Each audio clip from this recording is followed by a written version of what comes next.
Word Balloon, celebrating 16 years of excellence for you.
Welcome back, everybody. Time again for another Word Balloon Live. John Suntress here in Chicago. On the East Coast, we join Jim Calafiore. Good to see you, Jim. How's it going? Doing all right, man. Thanks for coming on. Excited to talk to you about Volume 2 of an ongoing new character that you've developed, Ned, Lord of the Pits. Yes. Indeed. Volume 2. So give people if they're not aware of the first volume and stuff, give us the 10-cent elevator ride on Ned. Okay. Ned is an average guy in New York City who's got enough problems of his own with his love life and his girlfriend and his failing acting career. He doesn't need to one day start seeing demons walking around the streets of New York City all of a sudden. No one else sees them, but he sees them and they see him and they talk to him. He basically figures he has a brain tumor. But he comes to find out that his family, who he's estranged from, his wealthy father, billionaire father, who he's estranged from, is connected to the darker side of things in a very significant way. And now he is too. An event happens that now makes him the next in line to something he didn't even know existed, a pit in hell to rule. His father is one of the 7 lords of hell under the auspices of Lucifer. And his brother has died or been killed. And that's made him now suddenly next in line. And so everything starts getting a little crazy, and he has a lot of things that he has to deal with. He has to deal with succubi who want to have sex with him on the spot suddenly in the middle of public. A group of angels who are out for blood. A zombie roommate. Doug. And a variety of... Doug. No, Doug's the large... couch potato demon. Gerard is the... Oh, excuse me. I'm all right. I'm misremembering. Right. All right, very good. And the couch potato demon, he's dealing with a variety of demons from friendly, surprisingly friendly, to threatening. And he's basically stuck. He doesn't know what to do. And his desire is like to get at, once he believes it because he doesn't believe it at first. His desire is to get out of this inheritance. And he wants to do it before it gets him killed. The only problem is there are several forces that would also like to have him out of his inheritance, and they want to get him out permanently. And Yeah, so, I really, that's a great description. It's very funny. It from a TV standpoint reminds me of you mentioned Lucifer, certainly, and that's been a show that I've been paying attention to since day one, and the comics as well. It's got a great Vertigo feel, but it's like Vertigo with a comic bent, and I mean funny bent, obviously. And no, I think it's great, man. Your designs are great for the monsters and the humans as well, and yeah, I think it's a really fun series. You gave me volume 1 to go through, and I'm looking forward to seeing volume 2. And I'm glad that you're, as we were saying before we were on the air, you're in striking distance of your goal. Around 6,000, you were saying?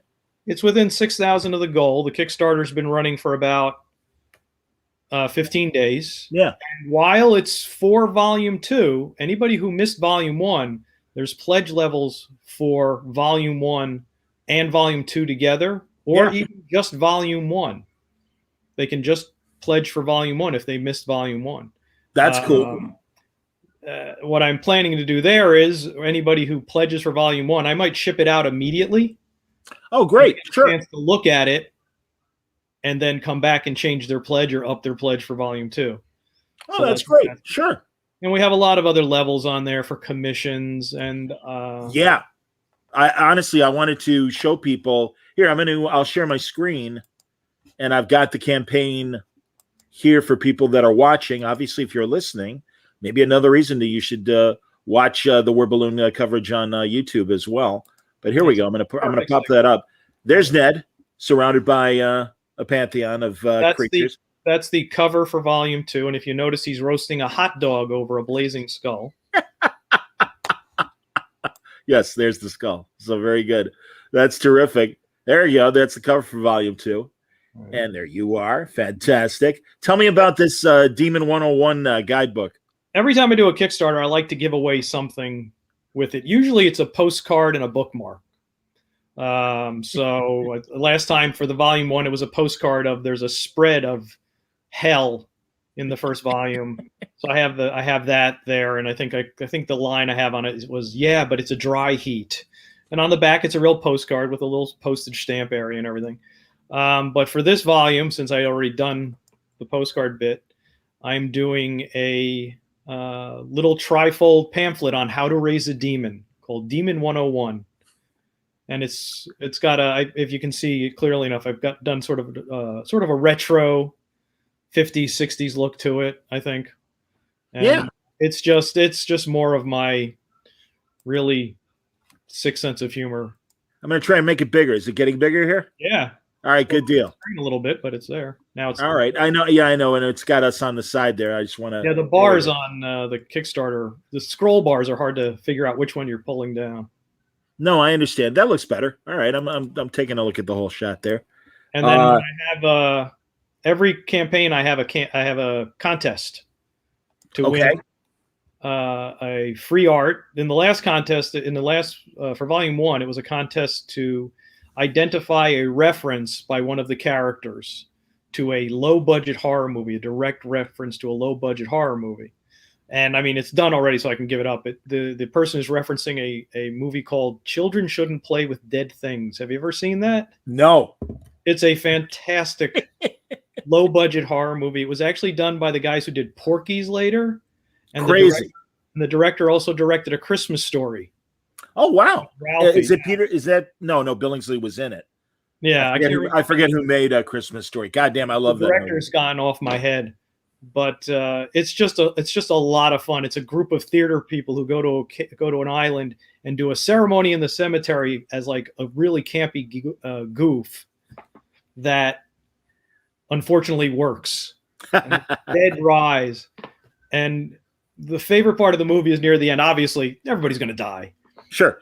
And this horrid head of the troop who's been torturing everybody who's human with his tyrannical rule has this weird girlfriend, and they're backing up the stairs, and he's got the girl against his chest, and the zombies are advancing up the steps, and all of a sudden he throws the girl at the zombies.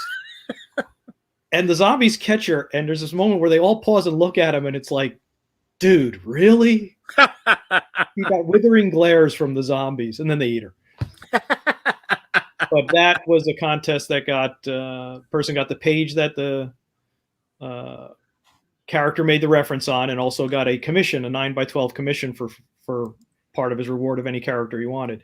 Wow. The contest for Volume 2 is going to be a trivia question about that pamphlet. Ah, But I'm okay. not gonna tell you what the question is. So indeed, all right, there. That's very cool. That pamphlet as the contest. Very cool. And then you got the book plate here. Right, that's the book plate from issue 1. Oh, sorry, Volume 1. You can see on the left side is the black. Whoa, hold on. There we go. There you go. Left side is how it's the inside of the front cover is printed. The illustration. All the books have that. That's just printed. And then the signature plate is in position on the right. My name goes in the little box. I don't have it there. Sure. That was for Volume 1, and actually there's like 30 some of those plates left. So anybody who does order pledge to get Volume 1 or Volume 1 and Volume 2, or does it as an add-on, there's an add-on for that signature plate also for the $10 that it was costing for the signature plates. Fantastic. There's only 35 left, and they're going, but I had to make it as a separate add-on. It's going to be different for Volume 2, and anybody above the $35 and above pledge will get the book plate with the book. Okay. It's going to be a different illustration. I haven't decided what yet. Fair enough. I understand. And now we're getting into the sketches here. And here, all right, I guess I'll pull back a little bit so we get the full effect of the remark here. Right. So yeah, $85. You'll do a remark. And for people who don't know what a remark is, I'll let you explain. A lot of people use them differently. Sometimes it's just a little tiny quickie head sketch. For me, remarks, it's a full head sketch. So basically on the first blank page, you get the collector gets a sketch of any character they want. They just send them an email and they tell me who they want. This person obviously wanted Lobo. That's a fantastic thing. Are they like usually remarks are like the size of like a golf ball or whatever? Is it bigger? That's the full page. So you're doing a full page for $85. You're doing a head. It's a full head sketch, yeah. Okay, because again, that's why like I'll hear remark, and I'm always used to seeing like the size of maybe a wiffle ball or a golf ball kind of head. I know David. We did a Bat Black Friday event. David Finch was selling remarks of Batman heads, and yeah, they were like a little bit bigger than a golf ball, a little smaller than a tennis ball. But you're doing a full page. That's fantastic. Yeah, that's why I put the photo in there, and the description above it explains that it's a full head sketch. Yeah. Wow. That's awesome. $85 here, man. I'm doing those are unlimited. There's no limit on those. Wow. In terms of how many people can get them. It's also available for any of the other levels, the non-remark levels, as an add-on for $50 as itself. Oh, so wow. If somebody gets the collector's edition script or a full commission, or we'll get to it, gets to be a guest star in the comic, they can also add on a head sketch to their book. Wow, that's fantastic. Yeah, they added this is a little different on Kickstarter from last time. They put all these add-ons now, which is really nice. The ability to do these extra tiers and stuff, you're saying? Or yeah, well, once you're in a tier, once you pledge, the pledge is at the top on the screen when it comes in, and then below that there's add-on buttons. Oh yeah. And it lists all the add-ons available. The add-ons available are head sketch, the book plates, etc. There's several different little add-ons that they can just click and get added onto their pledge, which is really nice. Yeah, that's damn right it is. That's fantastic. Well, somebody wanted the head sketch and they're getting like the script and said, "Oh, I would have wanted head sketch." Now they can just pop it on for the $50. That's fantastic. Jesus, that's great. Well, my God, and that's why I definitely wanted to talk about the sketches you're offering, because like this is a $195 sketch, and I'll let you describe it. But honestly, I think your description that you gave doesn't do it justice in terms of the detail that you've got in this thing. It's a 9x12 sketch, like I work at shows. Mm-hmm. They can be a little less finished looking. I mean, this one looks very finished. I can't stop myself. Generally, it's not supposed to have a background on my convention sketches. This is what I call con style sketches. They're generally not supposed to have a background, and then I just sit there and I noodle. I can't help myself, and I just go. This is noodling. That's a lot of detail, man. That's great. Well, my stuff. 30 years of doing this stuff. It's just noodling, having fun. That's awesome. That's great. Is that the Atomic Skull? Who is that? That's Holocaust.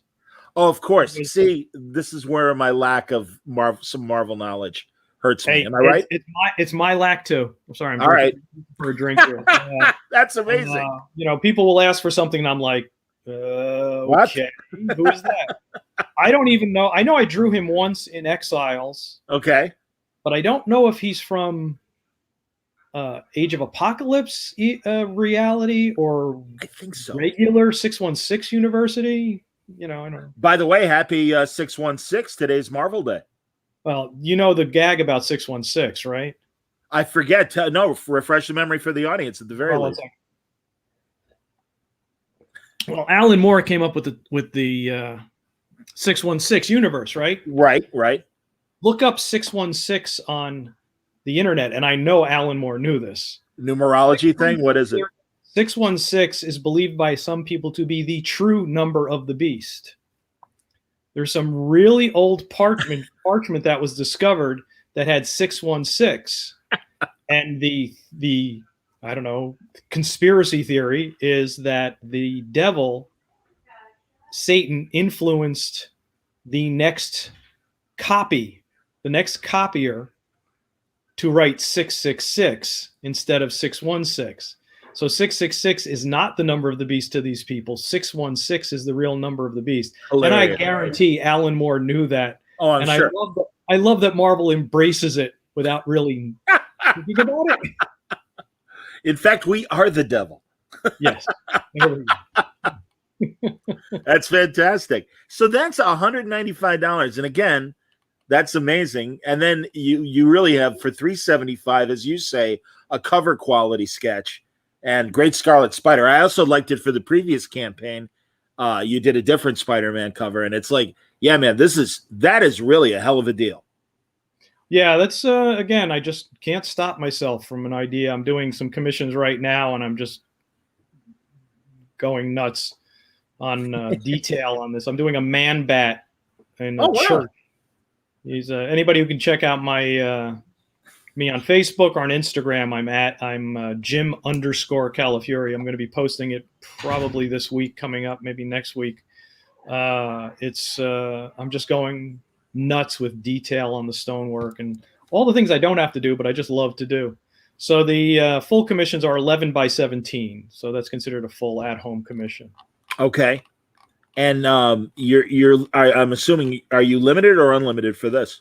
That's limited. I'm not sure where that stands right now. All right, I'm getting to it to see if here it is.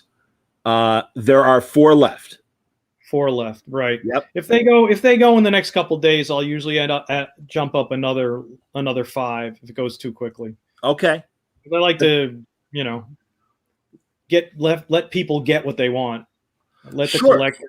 If there's demand for it, I'll throw it up again. I'll throw up for 5 more or so. Well, but again, I just, and this is really, Jim, this is becoming more of a commercial than I intended, but seriously, I really think this is a great value in terms of 3 different ways of getting sketches from you that are, man, if you're in the market, I think incredibly affordable and reasonable and beyond, given what you're doing for them. So that's really great, man. So, and again, I mean, it's tied to the book, and you might have to wait a while to get them, but worth the wait, and I think a great investment. That was my first Scarlet Spider ever. No kidding! Wow. Yeah. A lot of times with commissions, it'll be like, "Yep, never drew that. Yep, never drew that."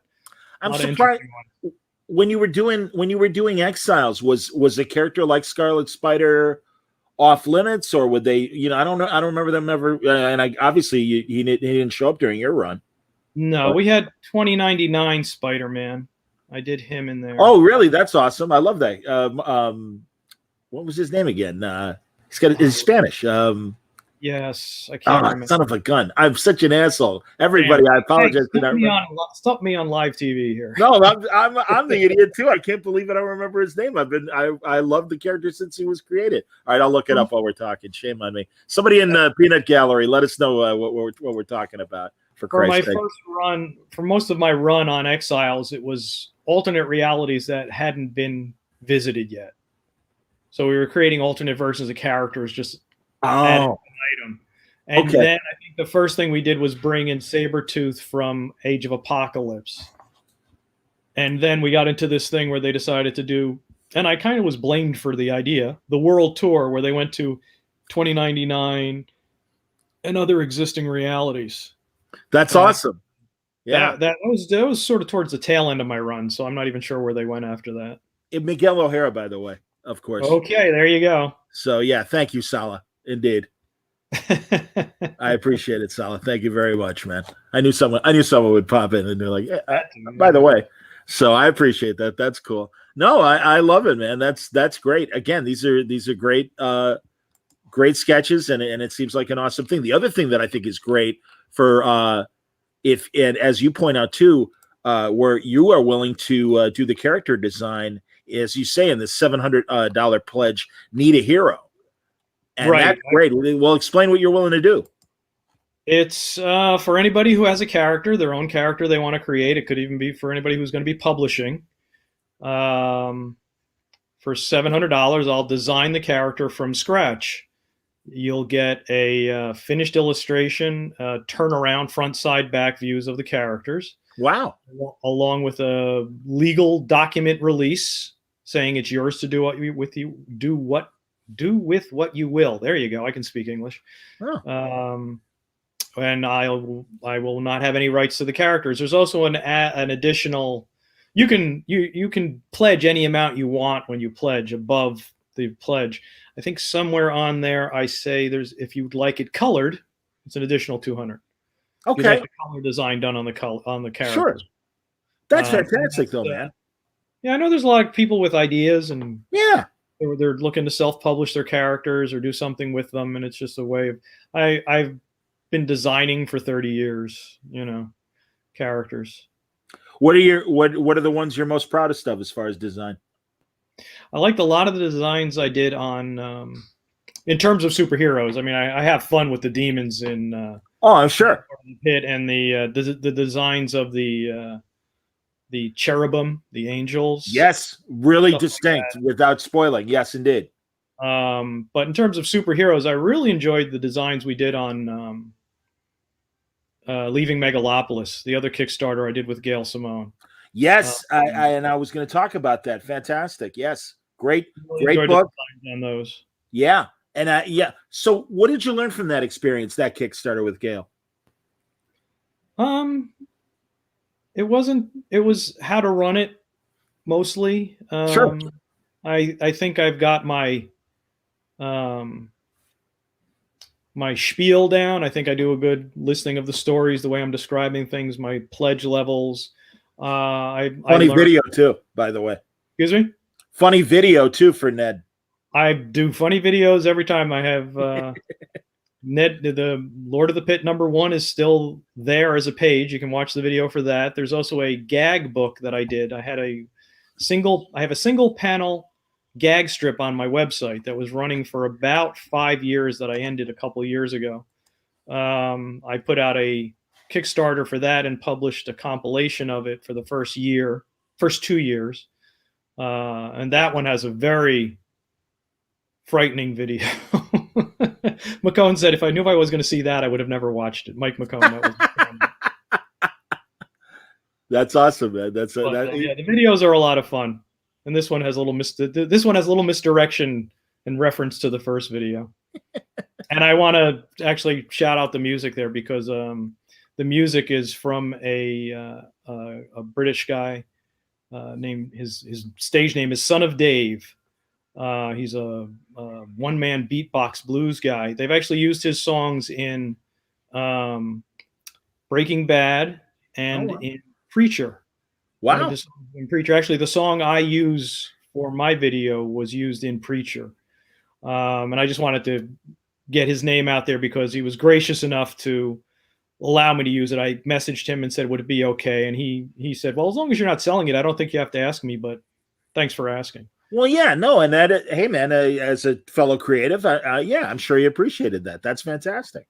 And yeah, no, it sounded great. It's a lot of fun, everybody. The video. The only reason why I didn't, a lot of times I will show a video when we're doing live video like this, but the music, I mean, it's great, but yeah, it's just I'm like, yeah, we'll talk about the book and everything. We'll do it that way. So, interesting. Speaking of the Crooks and Nannies campaign, any plans to print the rest, or a complete edition of it all? There's a chance. I'd have to really look at it. My plan was to keep going with 2-year trades, little trades, and I kind of got distracted from that. My fault. I did stop. I have a lot of respect for. Well, I'm a huge Calvin and Hobbes fan, but any of these creators who go for years and years and just with gag strips that can keep the quality up. I was struggling there at the end. The beginning was easy. I had a ton of gags in my head, but when I got down to the last year, it was like, I think it's time to stop. So were you doing this online? Were you doing it for papers? Where was Crooks and Nannies? On my website. Just on your website. Okay. On my website, jimcalafiore.com, there's a button for Crooks and Nannies. Cool. And I had fun with it. At one point I said, let me see if I can do a story that's 52 panels long, and it was about a character I created called Last Minute Charlie. He was my superhero. he leapt out of action and avoided any work whatsoever. And so I did a whole year of him for 52 episodes of a little story for him. The only problem with that is it doesn't set up well at the website. You can sort of scroll through backwards and it doesn't make any sense. You have to like jump ways back to the beginning of his story to get the whole story. That's why I was also thinking about doing another compilation, but it might be interesting to see how much it would cost to put out a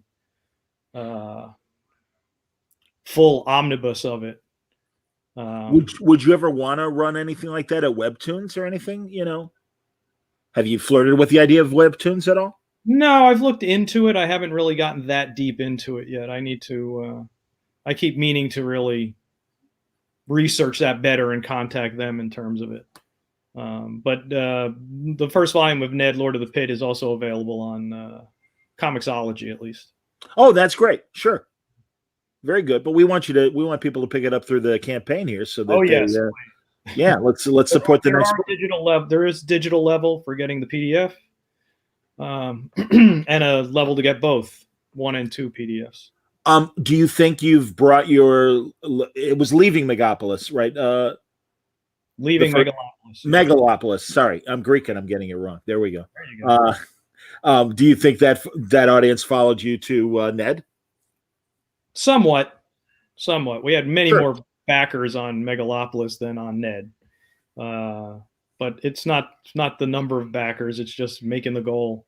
Yeah, no, that's great. Really want it. And I've also got a retailer level that I'm a little disappointed in.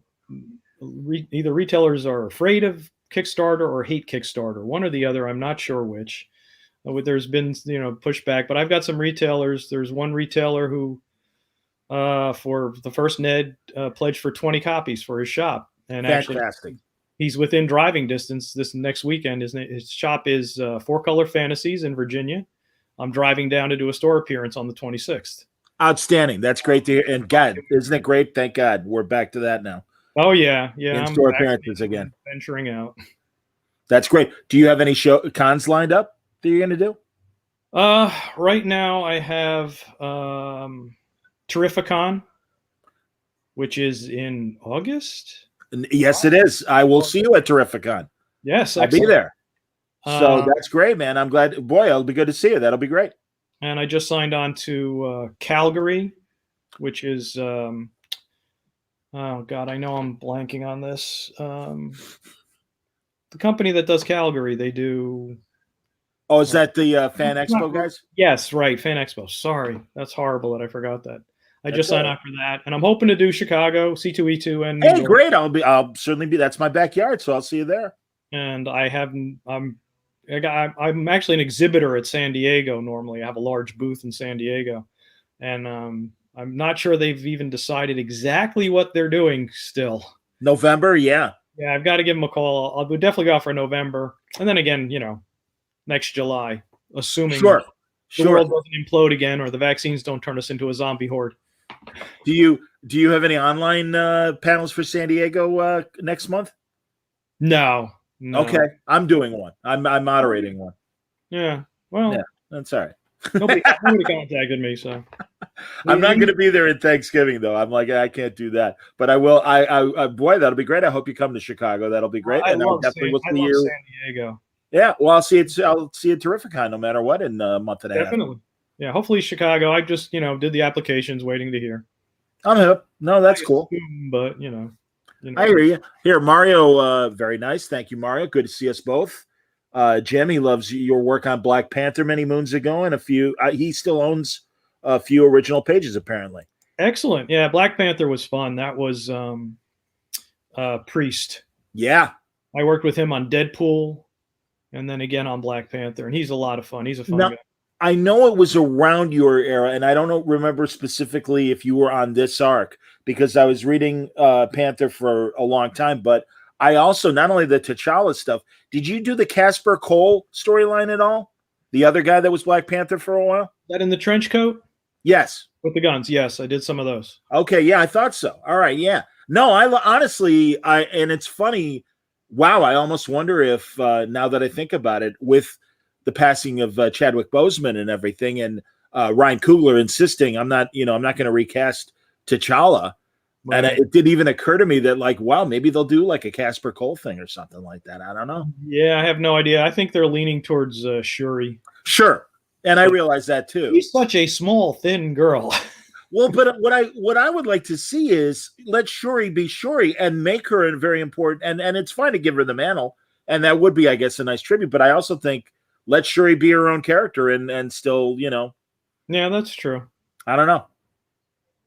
I'm sure they've got it all mapped out. But yeah, Sala says the same thing, that he first encountered you during Chris's Panther run. So yeah. Oh, excellent. Yeah, that was fun. I've been really lucky in terms of just projects that pop up. They call me to do some Black Panther, and the first pages have the Defenders in it. Hulk, Silver Surfer, Doctor Strange, and those are my three favorite characters, and boom, I get to do that. That's great. When I did Gotham Underground from DC, the first page is a splash of Man-Bat, and I love Man-Bat. So I'm getting lucky with characters I get to draw. Is that one of the new books, Gotham Underground? No, that was way back. Frank Thierry and I. Oh, okay, sure. Yeah. Okay. That was during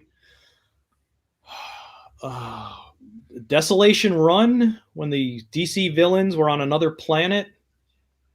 Yes. I remember that. Sure. Yeah, that's the era that was done. We had Penguin and several others, and then Penguin gave everybody's equipment to just criminals. So he gave, Mr. Freeze's uniform to some other guy, and we had some nice gags in there, like one guy's complaining about his costume, and the other guy's, well, good for you, I'm freezing in here. That's great, man. With like before Megalopolis, did you do other stuff with Gale? Oh yeah, we did a long run on Secret Six. I was gonna say, okay, yeah. That was a great book. I'll tell you, I loved both. Well, the original Villains United and everything, but no, Secret Six was always so much fun. Yeah, I was angry when they canceled us. Yeah, I mean, the book had so much good press. We were on time. We were getting the book out. I mean, we were almost a Vertigo book. The sales were okay. The sales were good, but not enough that they really paid attention to it that closely. So every time I do something, I'd say to the editor, did they bitch about it? I go, no. Okay, more blood. Let's go. Or Mad Hatter just taking off his clothes randomly and stuff. Well, my first issue was actually John Ostrander, who I had worked with a lot at Valiant in the early days. Okay. It was featuring Deadshot. And Deadshot should just always shoot people in the head, period. That's right. What I decided.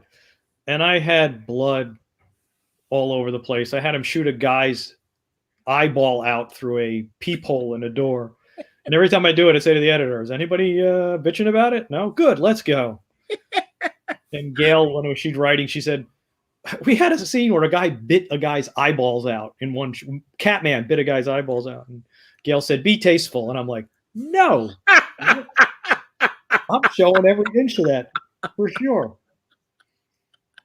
That is so good. That's what I love about Gail. She's so twisted, but every now and then, like, some sense of normalcy will kick in, and it's like, wait a minute, come on, man, like, pick a side, let's go. She's hilarious. We're getting a lot of critical praise on that book. The last 36 after the cancellation, then 36 was like, I think it might have been Bleeding Cool. I'm not exactly sure, or maybe Bleeding Cool. I'm not sure who called it the #1 single issue of the year. Oh, that's not. I kept putting like comments. Thank God they canceled us while they could. Yeah, I hear you, man. No, definitely. I want to talk about John in a second, but first, Ben Hayes says yours and Gail's Secret Six was the best, and then he also says he loved your work. First saw you as the fill-in penciler that later became the regular penciler on Peter David's Aquaman. Indeed. They did start to reprint that. They did start to reprint it. They were reprinting the run about the time Aquaman was coming out, the movie. The movie, yeah.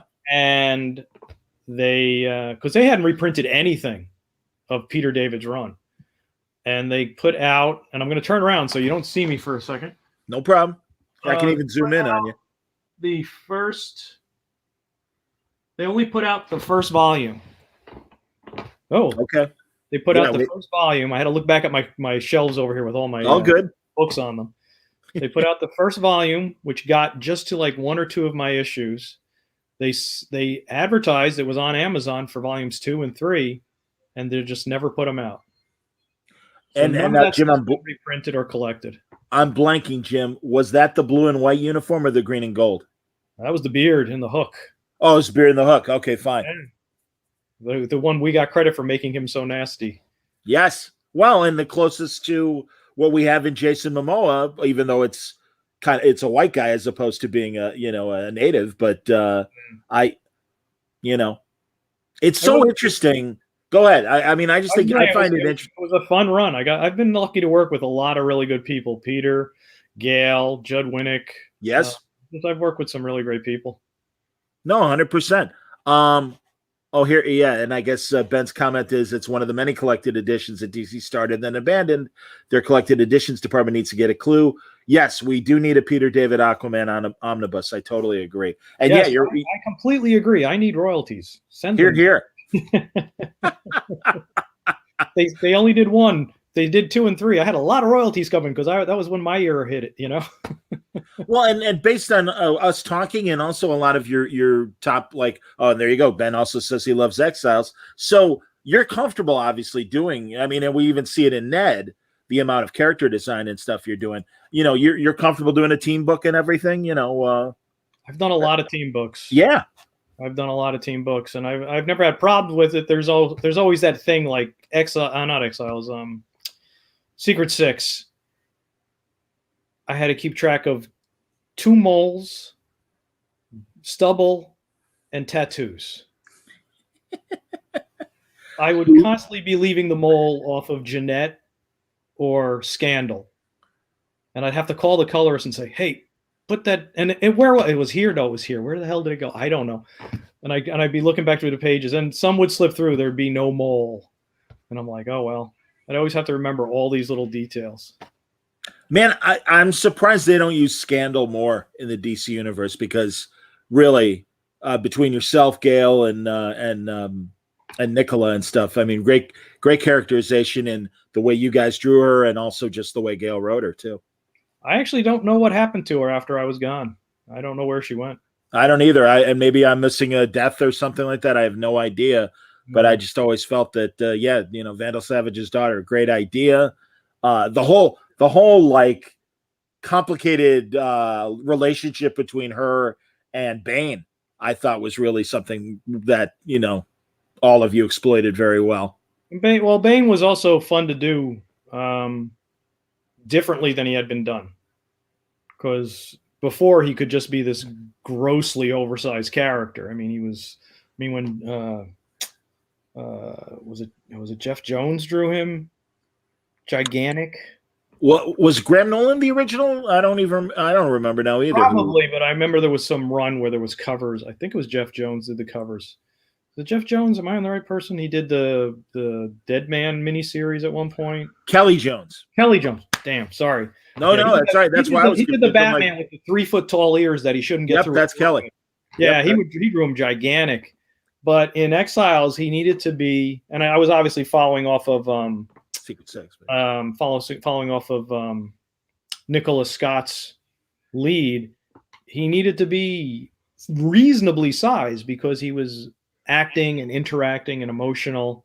Yeah. And there was the change to his mask where instead of the giant red windows, his eyes were red now, so we could get expression in his face. No, you guys made him a more sensitive character.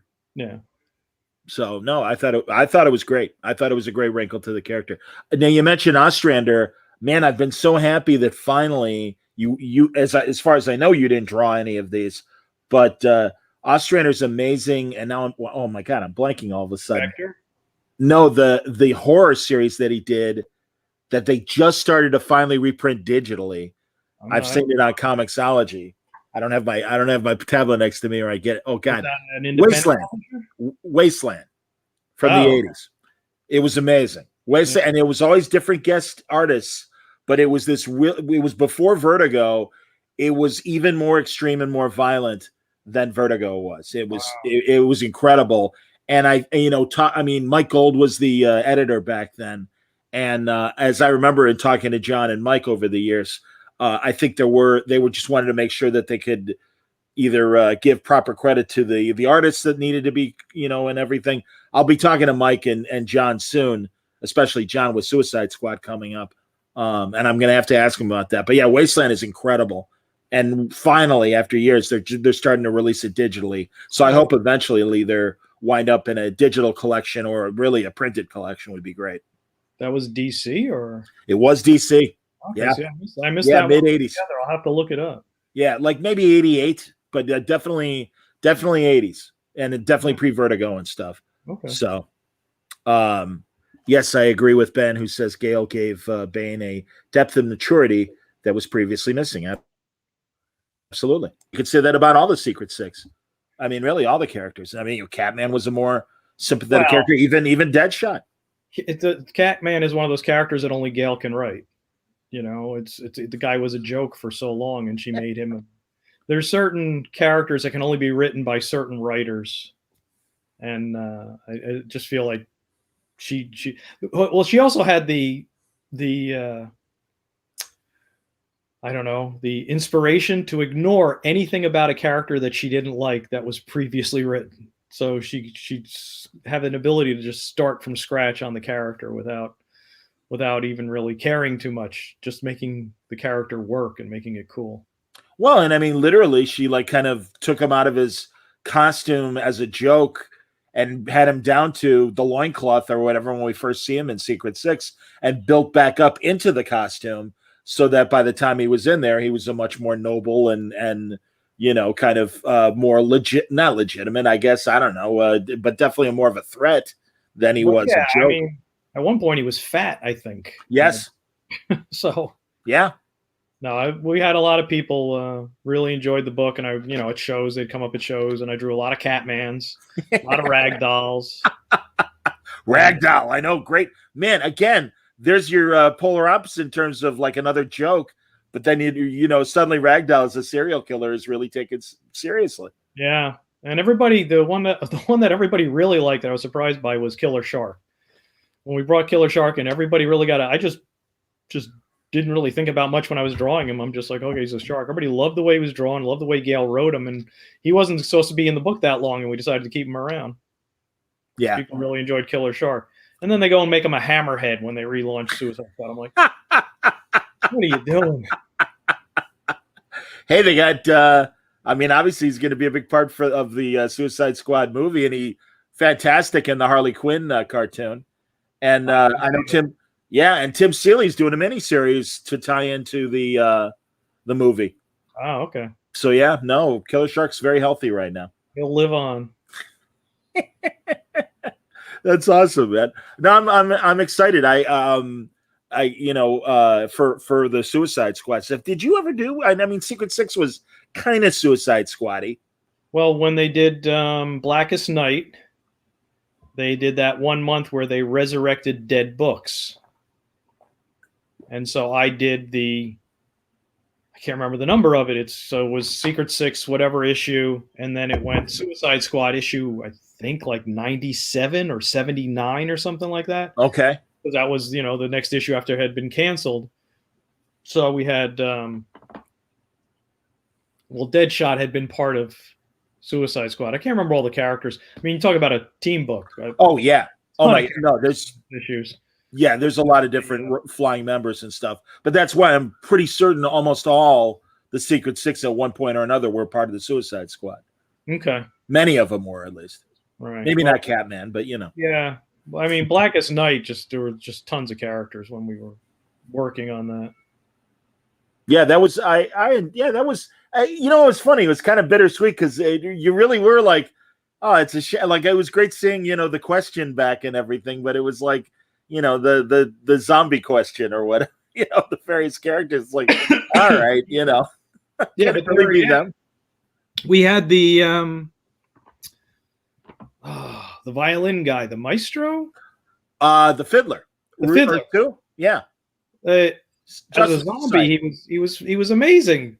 Written as a zombie, I'm like, can they keep him around just as a zombie for the rest of the time?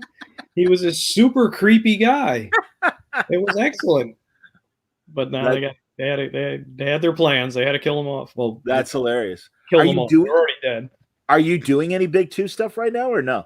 No, I've been concentrating on this stuff. I've done a little thing here or there. I did cover for Bloodshot, but as long as I can get funded and keep it rolling, this is really what I want to work on. Oh, sure, man. Hey, honestly, Jim, like, there are so many guys our age-ish or older that the pinnacle was going to be DC and Marvel, and the reality is the market is really open to create our own stuff. Bring your audience with you and hopefully get to do what you want to do and have some of this ownership of this stuff. Yeah, 30 years ago, that's how I started. I started in Caliber Press way back in 88, something like that. Okay. And I was writing all my own stuff and put out a few series, and then I moved over to Valiant, and life took that different path. I did some writing for Valiant, I did some writing for DC, I did some writing for Marvel, but in very small ways. And then that's the great part about Kickstarter. It opens it up for creators to do what they maybe didn't get a chance to do, which I wasn't getting a chance to do a lot of writing, because it seemed like that hard ceiling to punch through with the editors. And that's the nice thing about the Kickstarter, because I can take my own characters. I can tell the story I want. I can tell the story the way I want it, especially with comedy. Yeah. Comedy's tough. And there's no editor. I actually make this line. I mentioned this line earlier in the campaign for Volume 1. There's no editor saying, can you make this 6-page scene 3 pages, even though it'll kill the gag entirely? The nice thing is I can just expand moments when I need to. A lot of times with a lot of humor in a static image, even in a film, it's that pause, that moment, that take, that beat that then helps the joke land hard. So a beat panel is really important a lot of the times.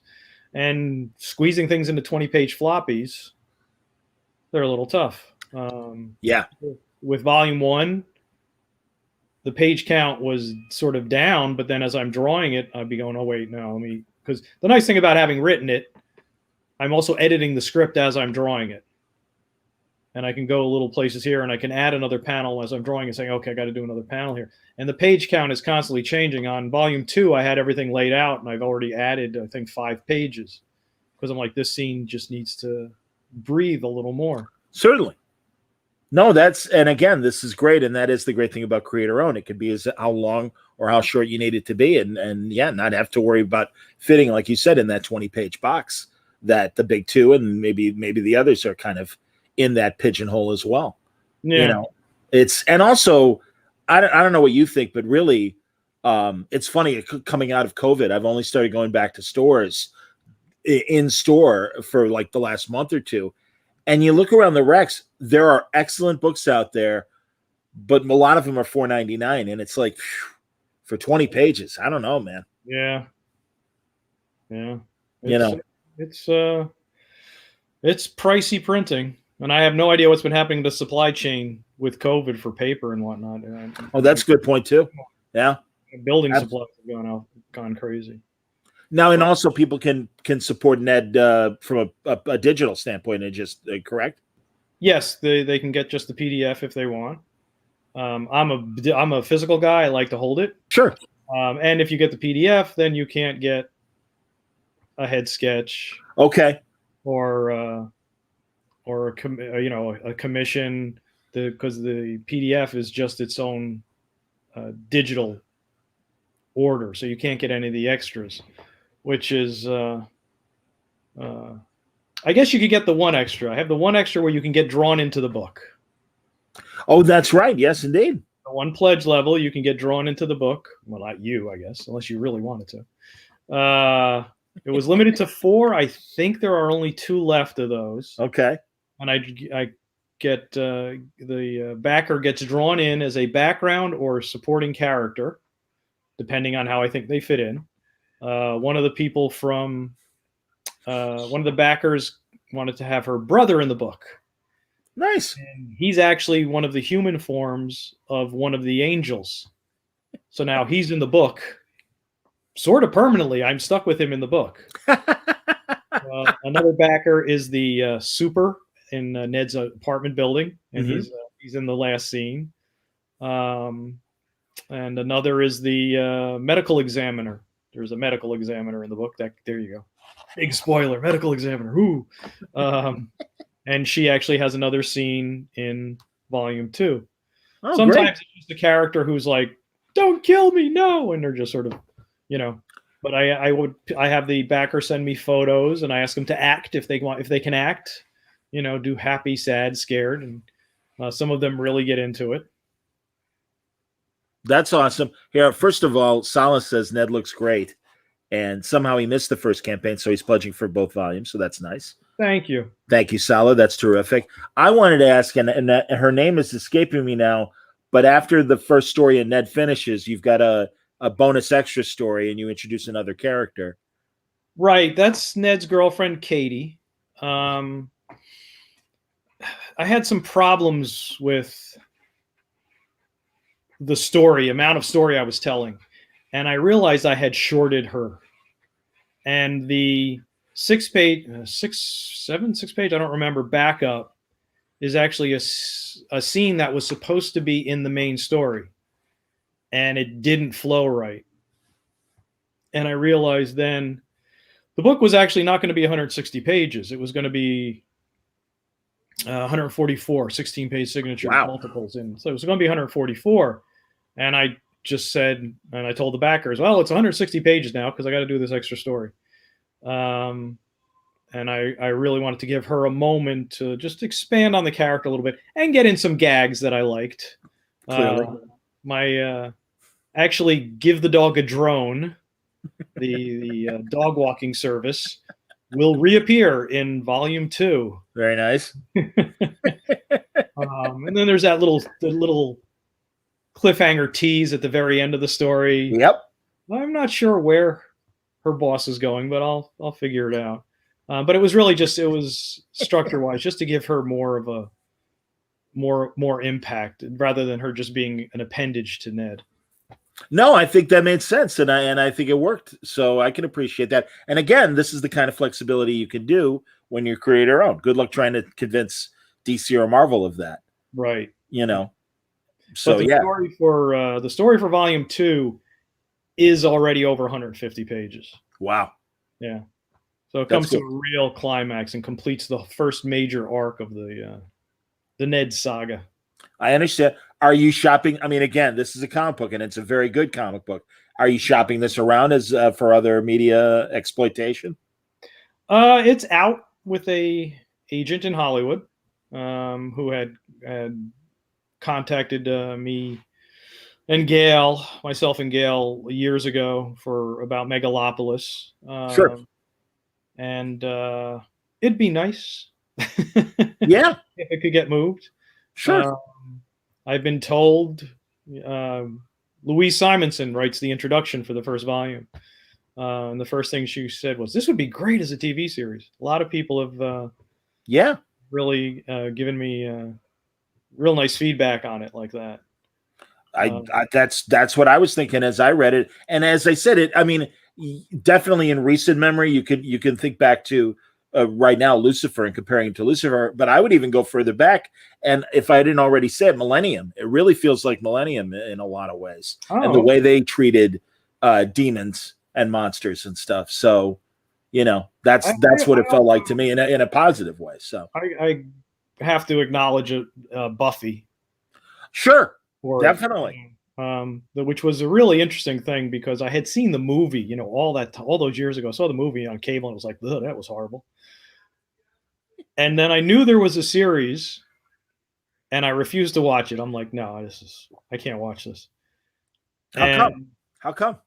It's just some stupid prejudice in my head saying, no, this is going to be bad. I was the same way. Buffy the Vampire Slayer is not for me. So yeah, but also, I mean, it's a teenager show, and it's like we're grown men. I mean, no, believe me, man. I was like, in my 40s or whatever, or just turning 40, and I'm like, I'm an old man. I don't want teenagers, but of course, it's a great show. One night, my wife goes out, and they were showing it on FX, 2 episodes back to back. They were showing it in the morning, and then the same episodes would be broadcast at night.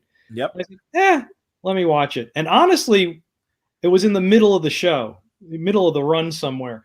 I picked some of the best episodes. It was around the time that Spike got neutered, and they killed off Buffy's mother. Yes. Which was an amazing episode. Season 5, sure. The body. Where, any other show, she opens the door, her mother's going to be there, they're going to fight, blah, blah, blah, blah, blah. But they had the balls to have her tear up that photo, and there's just nothing there. And it ends with her going, Mommy. Oh, God, yeah, when Dawn tried to resurrect her. Yeah. Good stuff. So basically, then I was watching it every morning. My wife called Buffy the Other Woman because I was watching it 2 episodes every morning. I was hooked. When it got all the way back around to it, the first season, obviously it rotated around to the first season. I might not have stuck around after the first season. This first season had some rough spots. A lot of those writers weren't reused. He didn't get his crew together, but there was still some of those episodes where they had some real depth to them, where you could see her character maybe not understanding, but getting a feeling that she's doomed. I mean, this is not a great life she has. It really isn't. And you get that heaviness to it. And then that really kicks in the next seasons where he found his people. He really found his writers that he was going to keep for the length of the run. Look at all the showrunners that are current that came from that writing staff. I know that Wheaton, obviously, a lot is coming out about his personal life and the way he conducted himself. The creativity that group of writers produced, the stuff that they did, it's you can't deny it. Tim Minear and Steve DeKnight, Marty Noxon, all these great writers. And also, by the way, much like you, I came to Buffy through Angel when it was the 5th season. Oh, wow. And my boss at work is like, listen, I know you're not watching Buffy. I really think you'd like Angel. It's got a Batman vibe to it. And I'm like, oh, that's interesting. And it was the last season of Angel on the WB back then.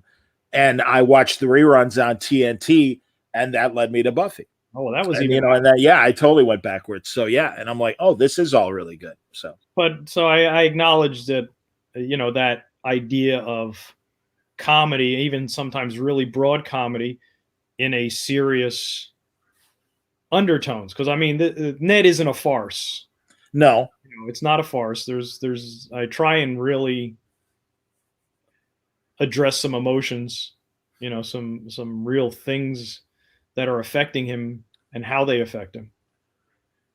But I think the comedy makes it even more accessible. I'm not a horror guy, honestly, Jim. I'm not. But I do like I mean, again, using Buffy and Angel and really Ned as examples and stuff. No, if you give me a normal person, Millennium again. I mean, Frank Black was an intense guy, but there are these just kind of great moments of I think it helps the acceptance of the absurdity of horror, that if you've got a little levity going and stuff like that, it makes it more fun to watch. Yeah, at least for myself. It's also turning it on its ear. Yeah, like the zombie roommate. That's always the fun part. No, it's great. And again, and Doug is Doug is disgusting looking, and then you hear him speak, and you're like, oh, actually, I like Doug. Doug's all right. So, no, it's really cool, man. Congratulations on that. I'm so glad you've been helping out the Hero Initiative while we've all been stuck inside as well with those online drinking draws we've been doing. And, I mean, again, I've been very fortunate to be a small part of that. But it's always fun when we get the group together and everybody gets to shoot the shit, listen to tales from guys like Chaikin and Walt Simonson and everything. There's worse ways to spend a couple hours, hanging out. I do it at the shows too. So, but if you're listening to Howard a lot when he's involved. I just talked to him yesterday. Conversation.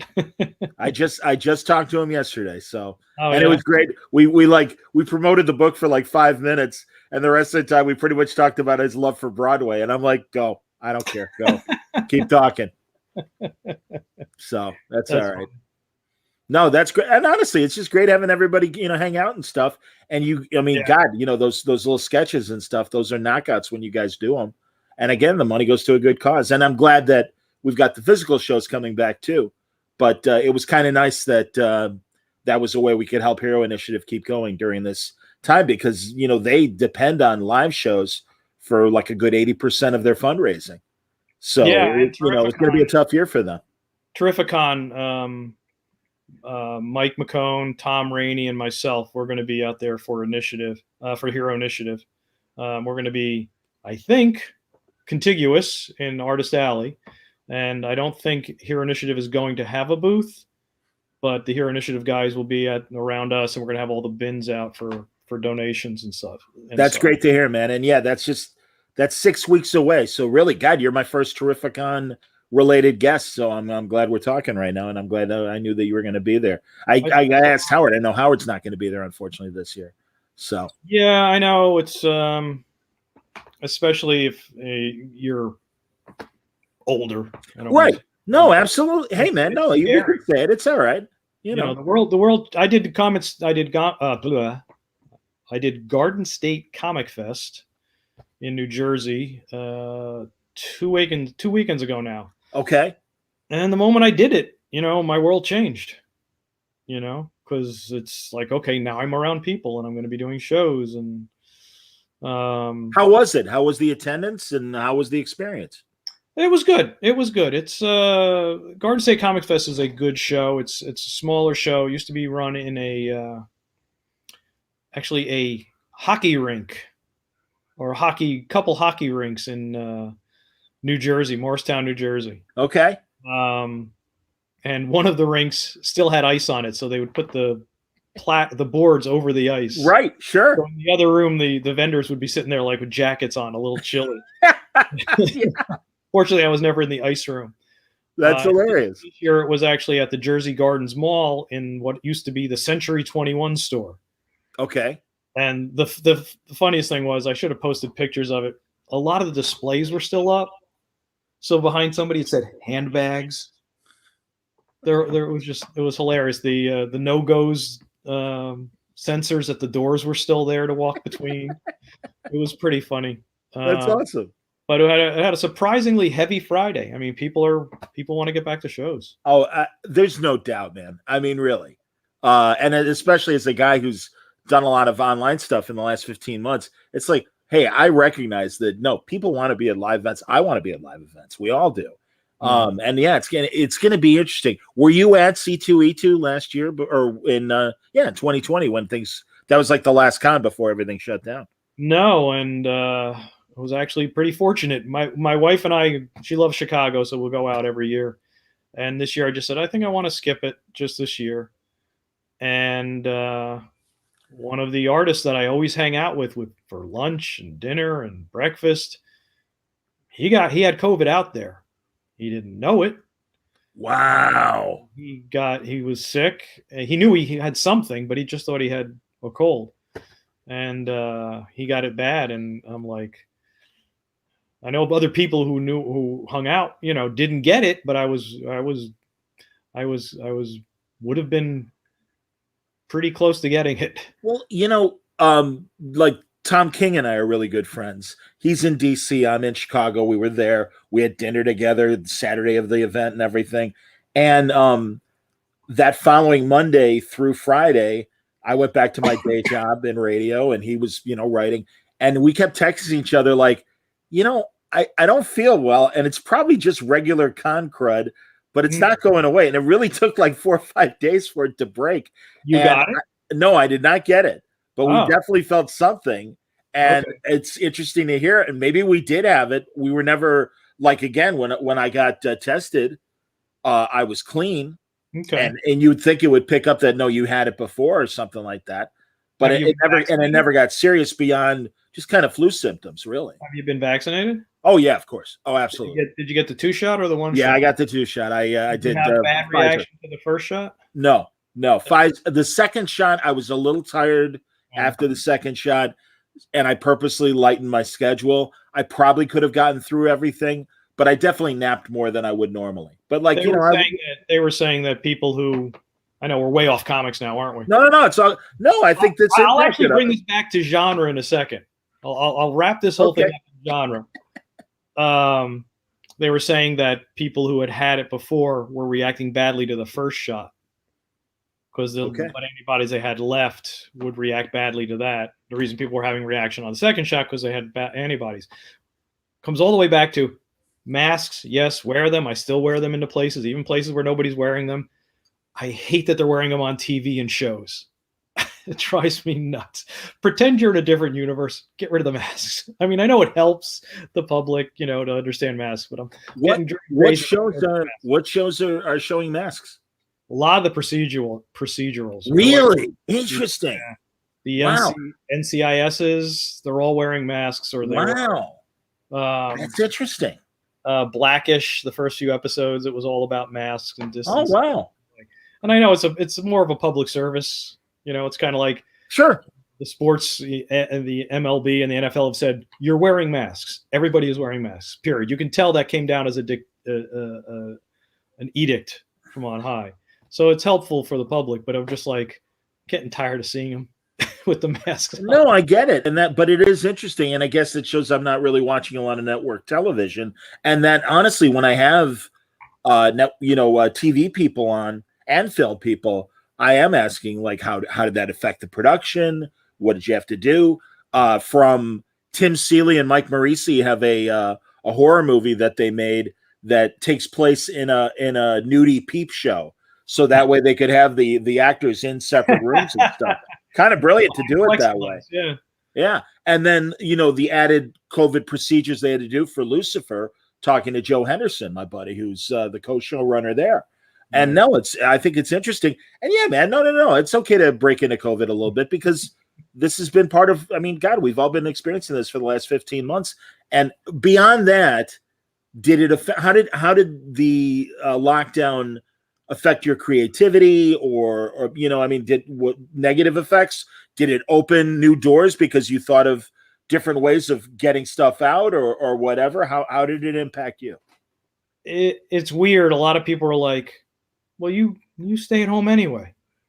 Like, it should be easy for me, but I have a good work ethic. I don't miss deadlines. It's from day one. I was always had a good work ethic, but especially I've talked to other freelancers and they agree. The ability to work at home is predicated on being able to get out. when you need to. So it was just as irritating and oppressive for us. Sure. We may be used to being home. Somebody posted on Facebook a list of helpful hints for their non-freelancer friends who are at home. And it was things like, remember to shower, change your clothes. It was a whole list. No, but it's all true. And it's interesting hearing how it affected other, again, people from the comics world and stuff, and in the outside world. Thank God we're coming out of it, and thank God we're coming back to some sense of normalcy, and that's great. And man, I look forward to seeing you in about 6 weeks at Terrificon, and hopefully at C2E2 at the end of the year. But everybody, pick up Ned. The Kickstarter for Volume 2 is underway. If you missed Volume 1, you can get it through the Volume 2 Kickstarter. I actually absolutely recommend doing that. And my God, when you go to the Kickstarter page, these deals for sketches are insane. I mean, really, look at what Jim is doing. Full page sketches, from a headshot to full blown, things that are cover quality. I think you'll be very surprised, and definitely want to invest in this. Plus, you get an awesome story in the supernatural adventures of one of the men that may be bequeathed the realms of hell if he so chooses. So the easy link is nedlordofthepit.net. .net, not .com, .net. Very good. nedlordofthepit.net. Very excellent. Okay, good deal, man. And we'll have that on the audio version of this as well.